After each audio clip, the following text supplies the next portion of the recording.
شادی شدہ عورتوں میں شہوت کی آگ زیادہ ہوتی ہے لیکن ان کی آگ بجھانے کے لیے شوہر ہوتا ہے، جبکہ غیر شادی شدہ عورتوں میں جب شہوت آتی ہے تو وہ اپنی شہوت پوری کرنے کے لیے غیر مردوں کی طرف مائل ہوتی ہیں اور ان کے سامنے بار بار اپنی تین چیزوں پر ہاتھ پھیرتی ہیں۔ نمبر ایک، بالوں میں ہاتھ پھیرنا۔ عورت کی شہوت اس وقت عروج پر ہوتی ہے جب وہ بار بار اپنے بالوں پر ہاتھ پھیرتی ہے، بالوں میں انگلیاں پھیرتی ہے، ان انگلیوں سے بالوں کے چھیلے بناتی ہے، کبھی کبھی اپنے بالوں کو کھولتی ہے اور کبھی اپنے بالوں کو باندھتی ہے۔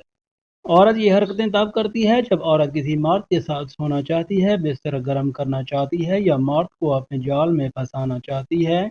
اگر عورت مرد کے سامنے اپنے بالوں کے ساتھ کھیلے کہ یہ حرکت عورت کی شہوت عروج پر ہے، یہ کہ عورت کی شہوت عروج پر ہے۔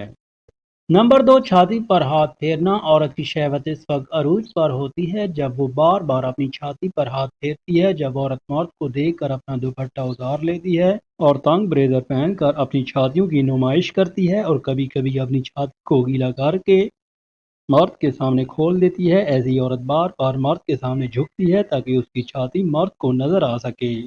عورت یہ حرکتیں تب کرتی ہے جب اس کو مرد کے جسم کی بھوک ہوتی ہے، اس کو مرد کے ساتھ سونے کی عادت ہوتی ہے اور غیر مرد کے ساتھ اپنے جسم کی گرمی مٹانے کے لیے شرم کی ساری حدیں پار کر لیتی ہے۔